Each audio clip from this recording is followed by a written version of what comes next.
Hare Krishna, welcome to the question and answer session on the Srimad Bhagavatam. So the first question by Shri Pradeep Doshiji. Hare Krishna Guruji, enlightening explanation of avatars. My first question is that the lifespan of the avatars are not given in chapter 3.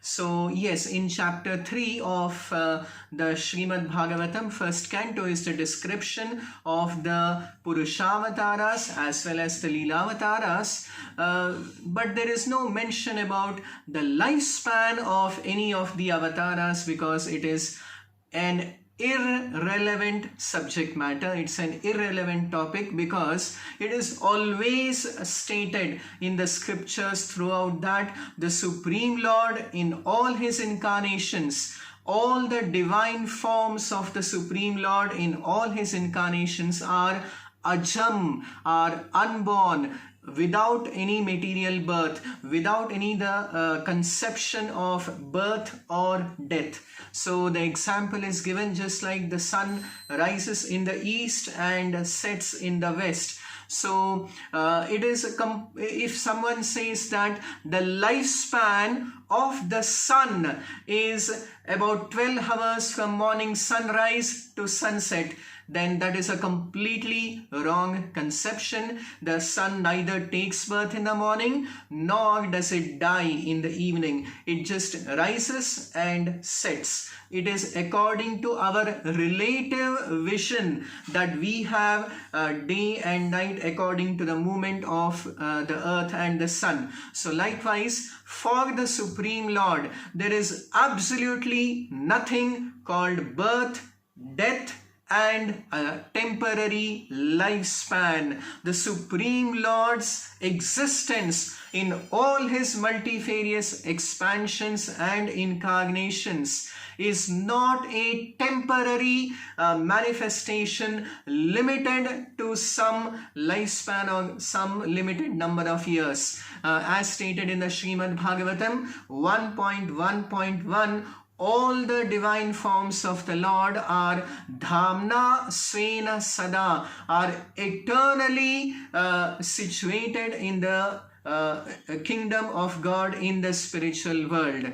So when they come to the material world, they are called avatars. So they come and they go back. So it is called agamana and nirgamana, or avirbhava and antagdhana. So for appearance and disappearance, it is not exactly correct to say or fix any kind of lifespan. The Supreme Lord in any of his incarnations can appear at any moment of time, even on the call of a pure devotee. So the next question, why there are 2 from animal kingdom and why 13 avatars under only one Vaivasvata Manu?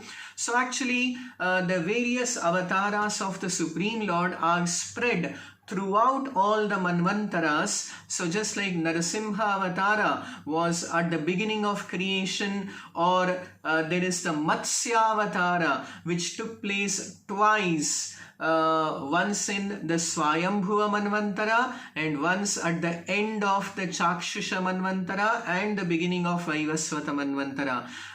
Then there is also the Varaha Avatara which took place twice. The Shveta Varaha, Lord Varaha in his white Varna or complexion appeared at the beginning of Swayambhuva Manvantara, and later the Rakta Varaha Avatara, the Varaha in red complexion, appeared in the Chakshusha Manvantara. So the various avatars, they are spread throughout the many Manvantaras. There are also another category of avatars known as the Manvantara avatars, and they are going to be explained and mentioned in the 8th canto of the Srimad Bhagavatam for each of the 14 Manvantaras who are the Manvantara avatars. So whereas animal kingdom, and it does not matter because it is stated many times in the Bhagavatam that the Supreme Lord appears in his various incarnations among Deva, Tiryan Naradishu, Deva among the heavenly planets, among the Devatas, just like Vamana is Upendra, not in the human society, or Nara means in the human society, or Tiryak means in the animal kingdom. But in any of his appearances, the form of the Supreme Lord is always completely spiritual, transcendental and divine. When Lord Varaha appeared from the nostril of Lord Brahma, all the great sages who were assembled there offered wonderful prayers to Lord Varaha, saying that although you have appeared in this Varaha Murti, but actually you are Veda Murti, Jnana Murti, you are Brahma Murti, you are the supreme absolute truth. Your form is completely divine, spiritual and beyond any tinge of any material influence. So basically the Lord's avatara, the Lord's form is not subjected to any kind of material classification, either even among the various species of existence.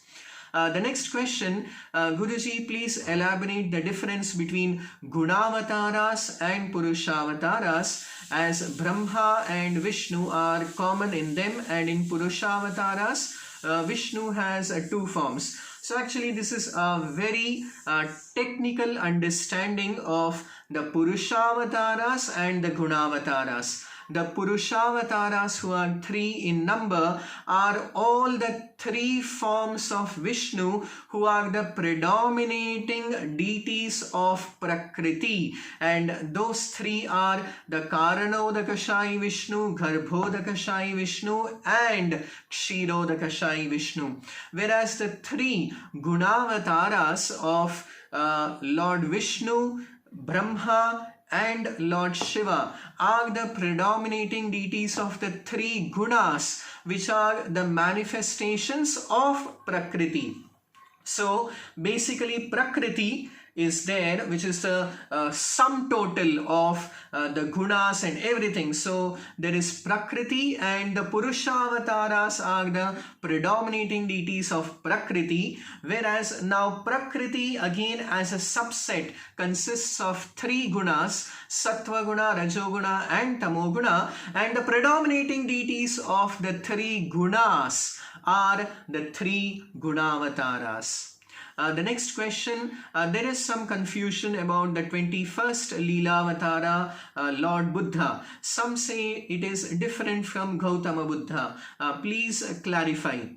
So actually in the Srimad Bhagavatam, Canto 1, Chapter 3, text number 24, it is very clearly stated that Tataha kalau sampravritte sammohaya suradvisham buddho namna anjana sutaha kikateshu bhavishyati.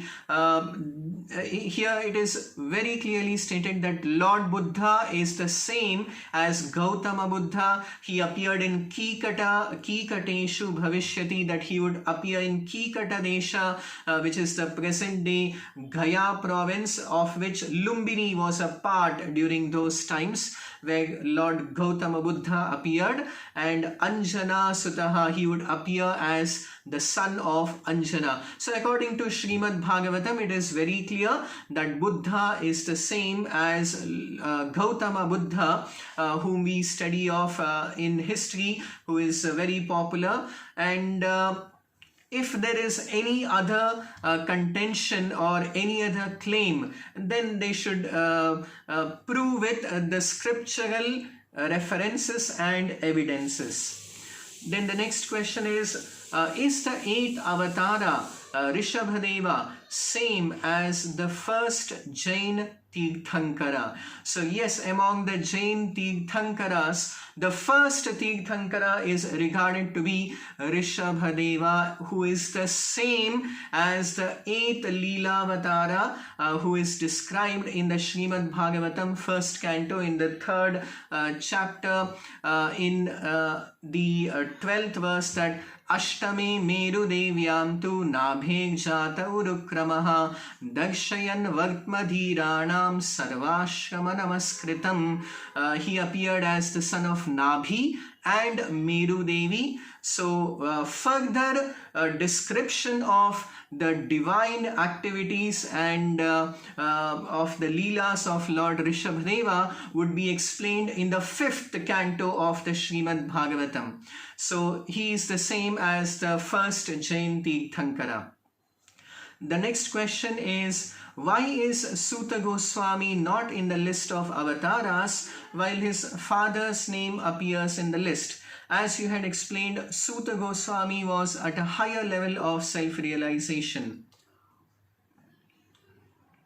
Actually, Suta Goswami, the speaker of the Srimad Bhagavatam, his father is Romaharshana Suta and the son is Ugrashrava Suta, but both of them are not in the list of avatars and both of them are not regarded as avatars of the Supreme Lord. They both are the speakers on the Srimad Bhagavatam. So neither Father Suta Goswami, whose name is Romaharshana Suta, nor the son Suta Goswami, whose name is Ugrashrava Suta, both of them are not avatars and nor are they mentioned as such in the Srimad Bhagavatam or in any of the other Vedic scriptures. The next question is by Dr. Shastri. When the 4 Vedas are divided, subdivided, subdivided, how come the contributions of all these were masked and only the captain gets away with the final credit, that is Veda Vyasa?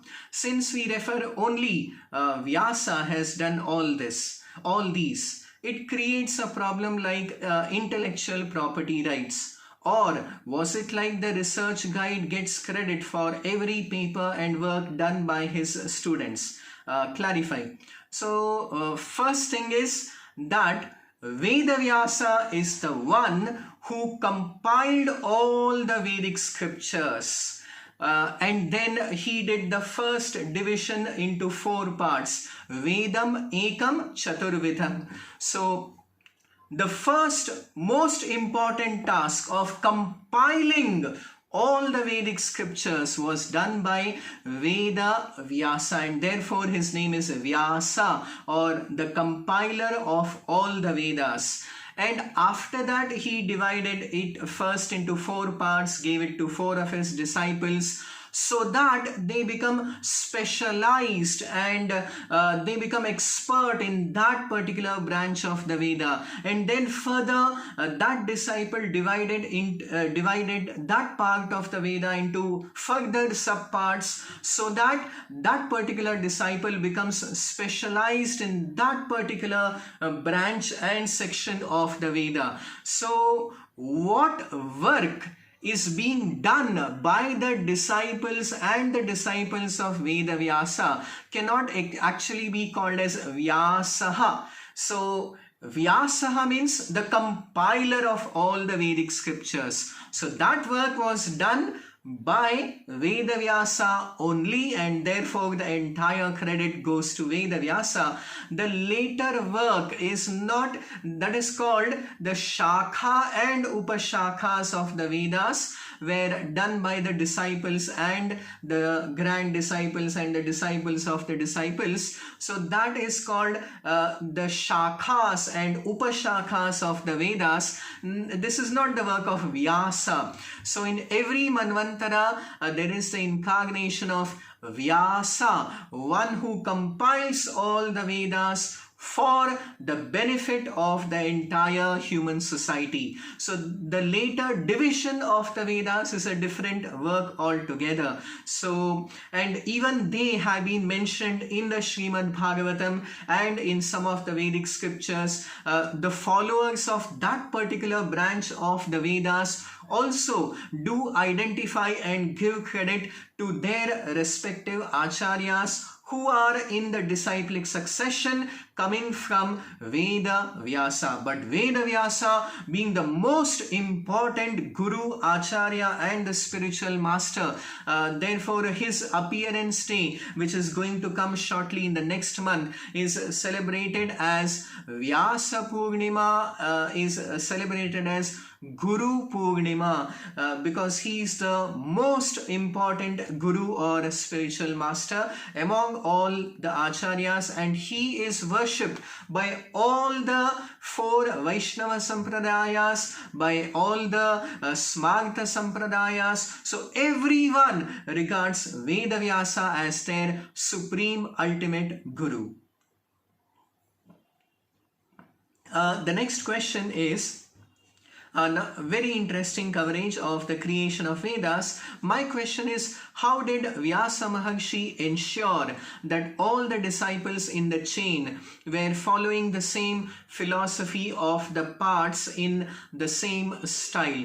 So this is actually the work of the Guru Parampara. So that work to ensure that the Vedic teachings remain chaste to the original teachings given by the original Acharya, that is Veda Vyasa. That work is done by the immediate Gurus or spiritual masters. So just like Veda Vyasa gave the Rig Veda to Paila, then Paila gave it to his disciples. So now when Paila is giving instructions on that particular branch of the Rig Veda, it is his responsibility to retain the original content and spirit of the teachings of that particular branch, and then when it is passed to that disciple and that disciple further instructs to his disciple, it is the responsibility and the duty and the role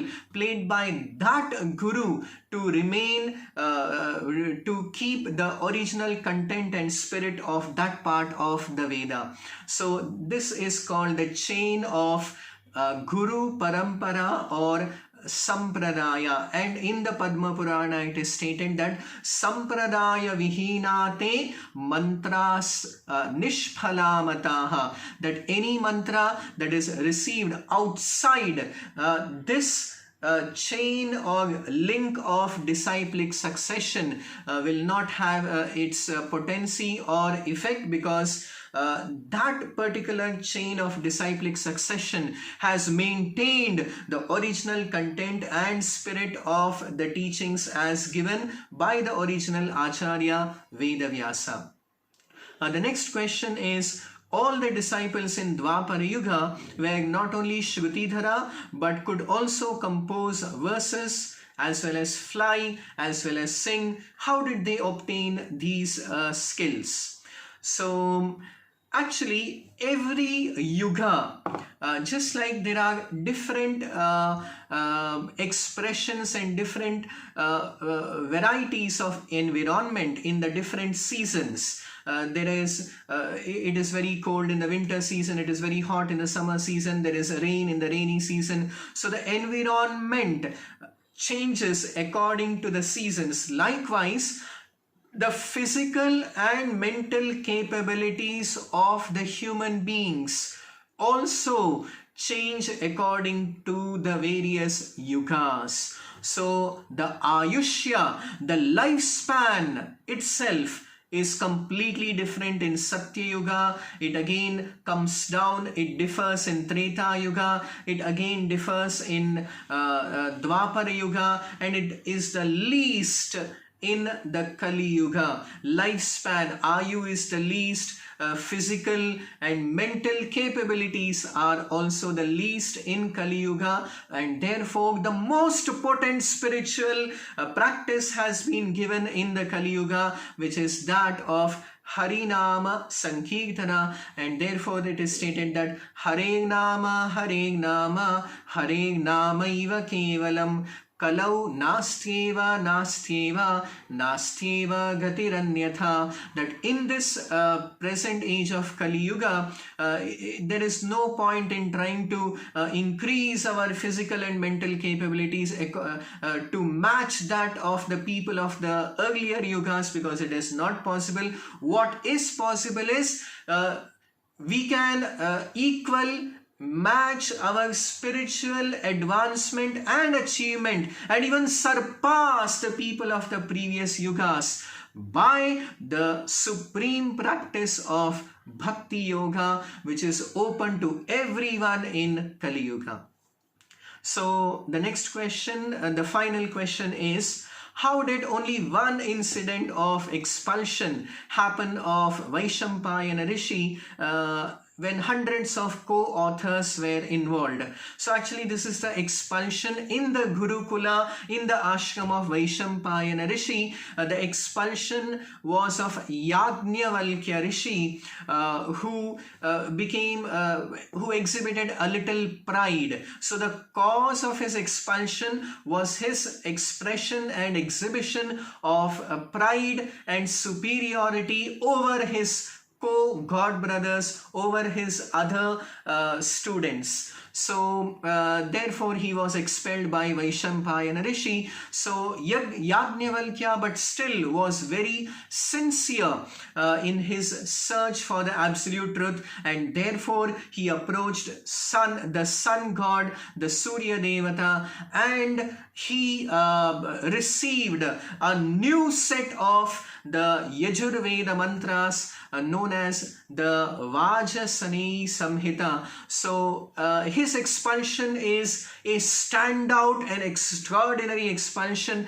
There may have been some minor expulsions, minor cases of disobedience, but they have not been mentioned in the scriptures, in the Bhagavatam. But the expulsion of Yajnavalkya is specifically mentioned because it was an extraordinary and outstanding expulsion, because even after being expelled by his spiritual master, he achieved something which was very extraordinary. So thank you very much. Please do join us today evening for the continuation of the explanation of the Srimad Bhagavatam. Thank you very much. Hare Krishna.